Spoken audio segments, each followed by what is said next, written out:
and themselves, the March to March people.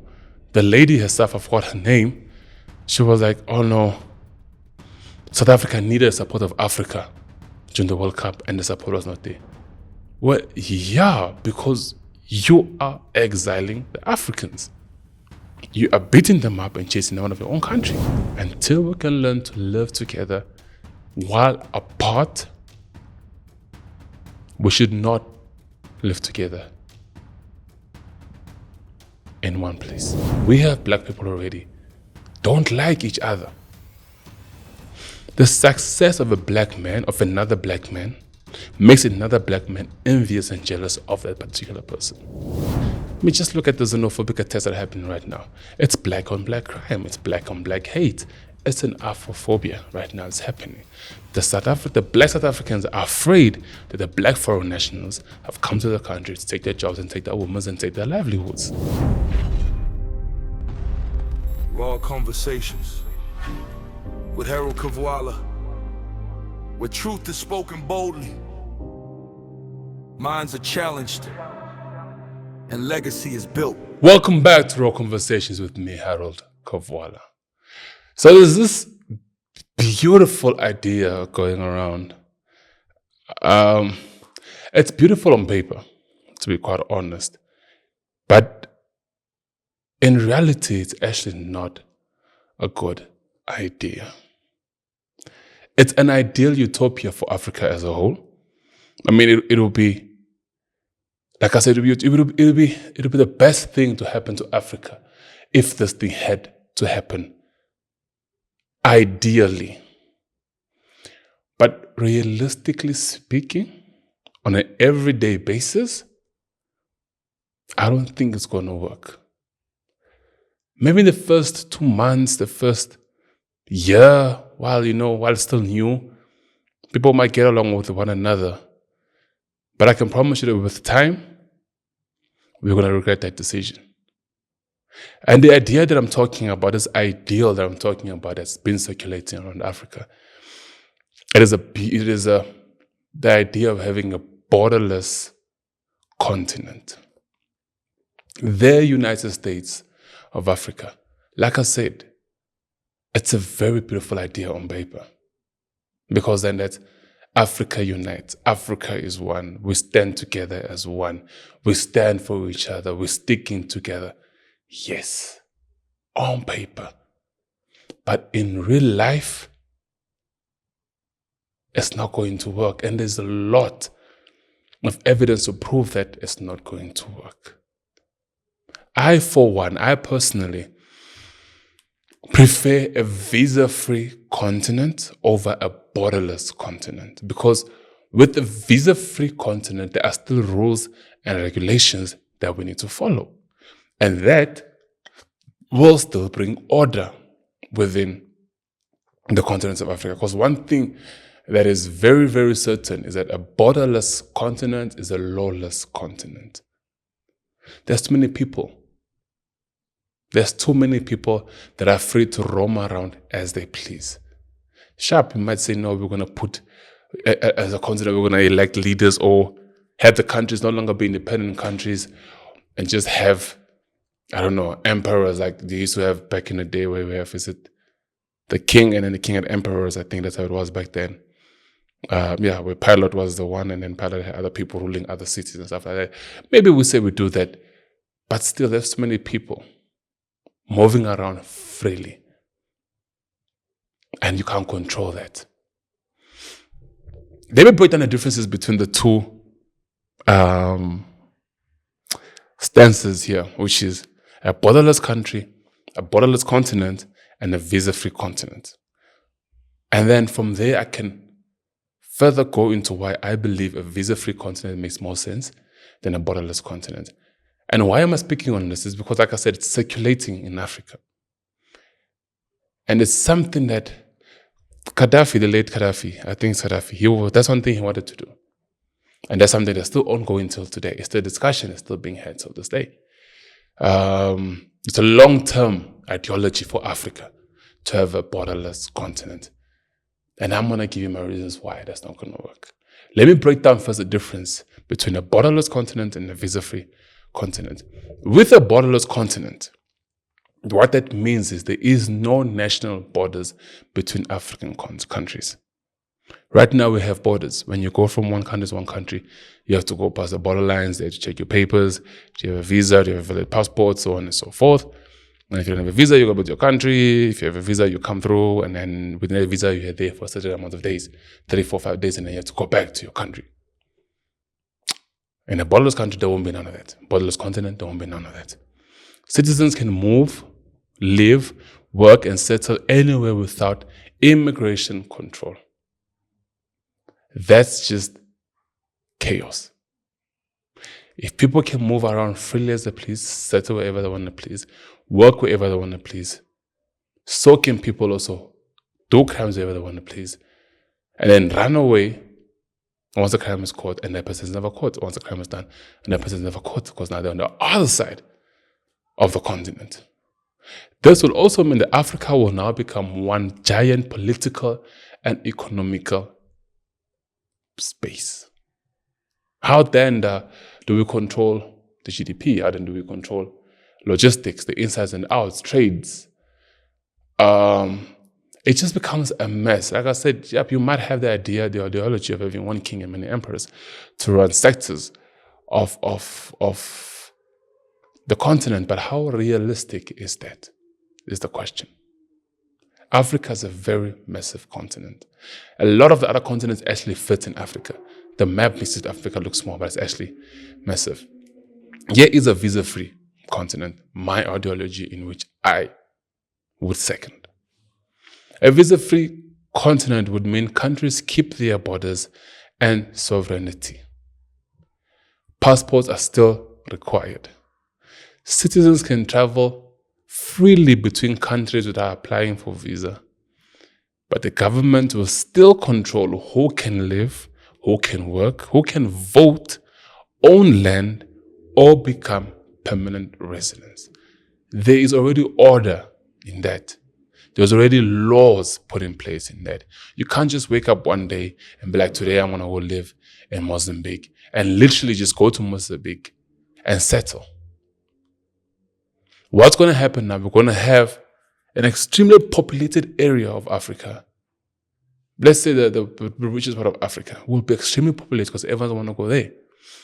And then the less civilized and built-up countries are going to be empty. It's just not going to work. A borderless continent is just not going to work. A visa-free continent will still give the presidents of the country authority and still be able to gauge the population of their country. How many people are in my country? How many people are actually residents of my country? How many people are actually visiting my country? You can control that. Now, with that being said, I'm going to come to what's happening in South Africa lately. And this also comes my idea of saying that a free continent, a borderless continent would not work in Africa. Because we have South Africa, who's now, and sharp, we're going to say, no, it's the people, it's not the government, but the government is enabling the people. We have the people refusing to have foreign nationals because they're claiming that they are taking their jobs. They're claiming that they're taking their ladies. They're claiming that they are taking possession of what is theirs in their own country. You have the president of Ghana who sends out a plane to take his people out of the country. And after that, Ghana now want also the South Africans to leave their country. You have Congo now who's put a petition out for any Congolese that wants to leave South Africa and go back to the country. So actually sign up a form and the president will send a plane and fetch them. South Africa is now exiling foreign nationals in the name of they are stealing, taking our jobs, they are taking possession of what is ours, they are doing better than us in their own countries, and so on and so forth, and they are still taking our ladies. On top of that, we now have State Ramaphosa, who now wants to charge the foreign presidents for claiming their people. And now, you want to say we should have a borderless country. We as black people, borderless continent, we as black people already have issues amongst ourselves. We have black people already don't like each other. The success of a black man, of another black man, makes another black man envious and jealous of that particular person. We as black people are most likely to kill ourselves more than an outsider would. Me seeing my fellow black man doing better than me will make me envious of the person, just of the person. And in return, I might just do some harm to that person. We've seen it many times within our own country, within our own continent. A lot of our African leaders were betrayed by our own people. A lot of African leaders were sold by our own people. Even in workplaces today, we black people will step over each other to get to the top. I mean, just look at the xenophobic attacks that are happening right now. It's black on black crime. It's black on black hate. It's an Afrophobia right now. It's happening. The black South Africans are afraid that the black foreign nationals have come to the country to take their jobs and take their women and take their livelihoods. But we can cohabitate, coexist, and live with each other as black people if we genuinely loved one another. But we don't as black people. And that's the reality that we need to accept amongst ourselves. It's very hard to live in a borderless continent when my very own brother whom I live with can kill me. You have your much people beating foreign nationals. Even those that actually have papers. They are beating them, chasing them, closing down their shops, chasing them out of their own houses and putting them in the streets. This is your own brother, your own black brother. And South Africa has this concept of Ubuntu. Together we stand, one for all. You know? But then this is how we treat our people. This is how we treat other black people. And it's worse because this, I don't want to call it hatred, but this sort of behavior is never towards the white man. And we know for a fact that a lot of the wealth held in South Africa are not held by the black people, it's held by the white people. So if it's true that the black foreign nationals are actually taking the jobs of the South African nationals, then they should be wealthy. They should be better off. The top rich people in South Africa should actually be foreign nationals, but that's not the case. In fact, let me even say foreign nationals should be black foreign nationals. But that is not the case. The wealthiest of people in South Africa are white men. Patrice Motsepe is one of them. I think I have a video, and I'll probably put it up, of the richest people in South Africa. And Patrice Motsepe was the only black man out of 6 people. The rest are all white men. And yet we're hating one another as black people when we can actually stand together and actually build wealth for ourselves. Thabo Mbeki says this, and Julius Malema also said this. During the time South Africa was going through struggles during the apartheid era, it's our foreign nationals, our black foreign nationals like Ghana, Nigeria, Congo, Zambia, Zimbabwe, that actually helped South Africa. We actually housed a lot of the South African people. I say we, because I'm not by birth not South African, legally I am. But then Ghana sent money, Nigeria sent money, sent help, protect some of the people, and housed them, and they found refuge in there. And yes, also in return, South Africa did do the same for other countries when there was civil war in their countries. And they came in South Africa, housed them, and said, "Yeah, welcome. There's war in your country, you can take shelter here." But today, South Africa is now saying, no, there's no war in your country anymore. Go back. People have spent 20 years plus of their lives in South Africa. All they know is South Africa. There's a video I saw of a Malawian lady. She says that yes, she is Malawian, but she was born here. She grew up here. She has never been to Malawi. All she knows is South Africa. And now you're chasing her to a country she has never been to, a country she doesn't know.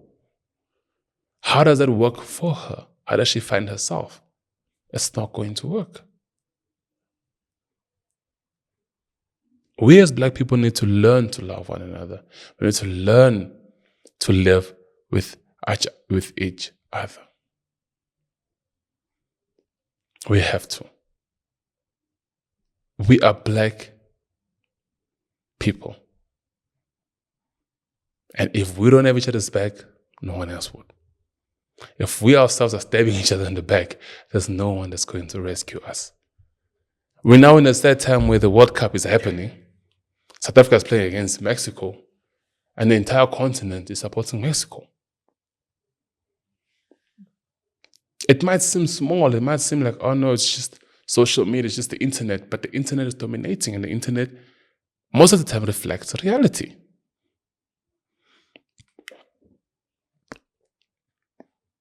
South Africa is playing a World Cup and we are not supporting South Africa. And themselves, the March to March people, the lady herself, I forgot her name, she was like, oh no, South Africa needed support of Africa during the World Cup and the support was not there. Well, yeah, because you are exiling the Africans. You are beating them up and chasing them out of your own country. Of course they're not going to support you. It's a very crucial time for us as Africans to actually stand together. And not even just about the World Cup on its own per se, but just the times we're living in. Cost of living is increasing. South Africa as a whole is an extremely wealthy continent with a lot of wealthy resources. Resources that can turn this continent into one of the greatest continents in the world. But it requires us as a continent to work together, not hate each other. It's a very scary time to be Black and to live in Africa. So I'm just going to challenge you guys. If you've gotten this far into the episode, first I want to say thank you so much. And I just want to challenge you and ask you this question. If Africans struggle to accept fellow Africans as neighbors today, are we truly ready for a borderless continent? My answer to that is no, we are not. Until we can learn to live together while apart, we should not live together in one place. Right now we have borders separating us and we still can't live together. We can't make deals with one another. We can't help each other grow. Now imagine if we had to live in a continent without borders. We would kill each other. So let us, it even feels like a very impossible ask, but let us learn to live and love each other as Africans. We are all we have. And it's up to us to elevate and lift each other up. South Africa has the BBBEE, which is Black empowerment. And that's appreciative. But those are just formalities. It's up to us as people to truly love one another and actually elevate one another. Until then, we shouldn't even be looking at having a borderless continent. We shouldn't even be considering it. Until we can make peace with one another, as Africans, as countries within the continent of Africa, until we can learn to make positive trade deals with one another to help elevate one another,